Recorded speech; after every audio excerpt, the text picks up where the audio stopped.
Good morning and aloha and welcome to my channel on YouTube. Press subscribe and tell your friends and give me a thumbs up and some comments if you enjoy this stuff. Today I wanted to talk to you about something that is very key and integral in the whole path of ascension,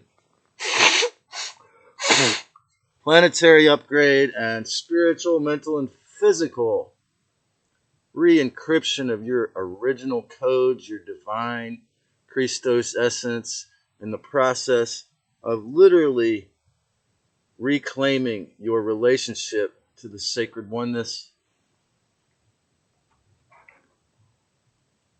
And shout out to my new friend Ian for this idea, who I would say you may have, as my junior high school classmate in the 1 year in private school said, making fun of me, you may have a keen eye for the obvious there. However, as I've said, since my so-called near-death experience,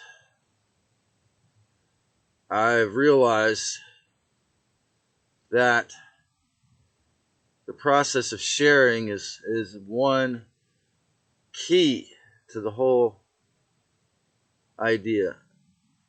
And that idea is called shadow work. Shadow work is the work you do on yourself to remove the obstacles that stand in your subconscious mind.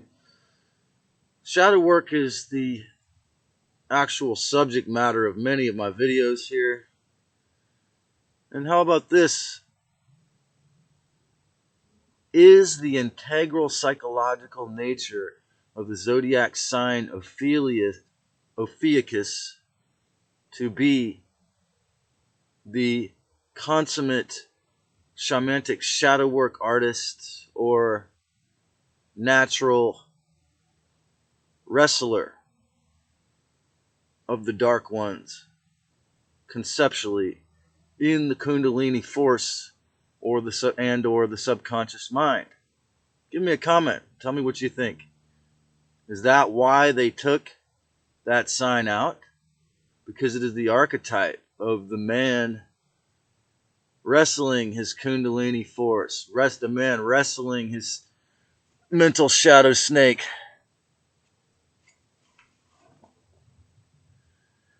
There's a zodiac sign where the element is the ethers, where the individual, such as in this case, in my lifetime, in my physical and mental battles with severe illness, without the element of ether, there will be no healing result. So, like I said, if I stay in a tent and don't have my own etheric space because it's full of nanobots, heavy metals, and petroleum products, the consequences I suffer with mental and physical illness are the karma for not having that etheric space. So, the shadow work is, as my friend told me yesterday, is all, or I disagree that it's all. It is the majority, for sure, of the healing.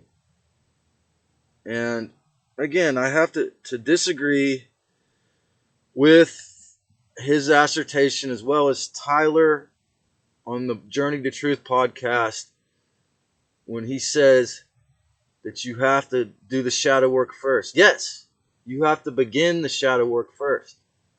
However, if you believe that you're not allowed, or you're not going to allow yourself to be a spiritual teacher until you have no shadows, until you are fully the Christ being, until you are fully enlightened,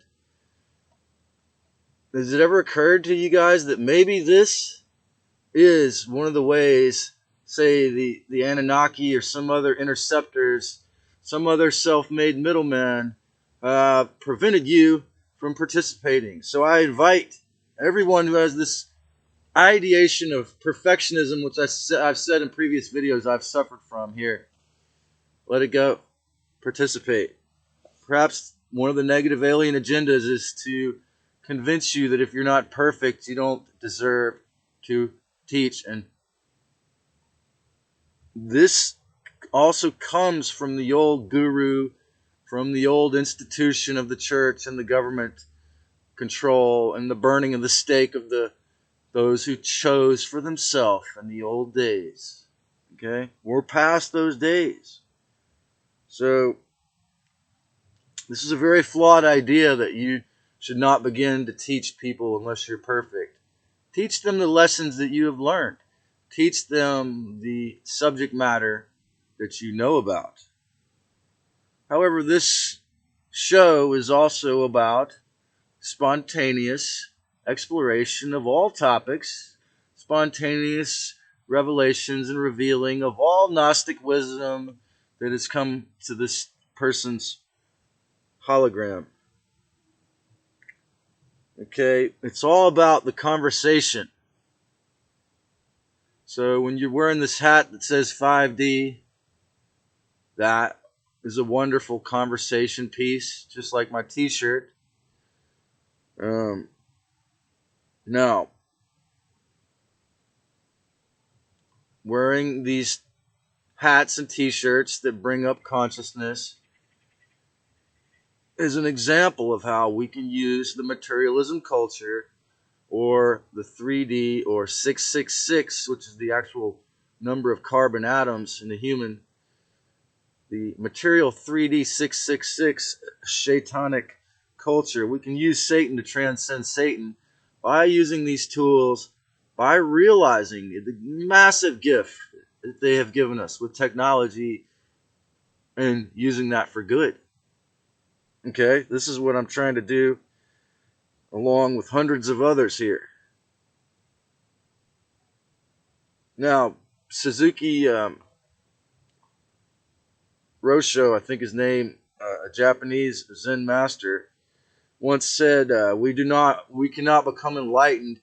We only have enlightened moments or enlightened experiences." And is this a contradictory attitude? Is this hypocritical or negative attitude? Or could it be that the nature of, as I've said, all gifts are in, as Yeshua, the Master Christ said, Yeshua, when two or more are gathered on my name, I am there.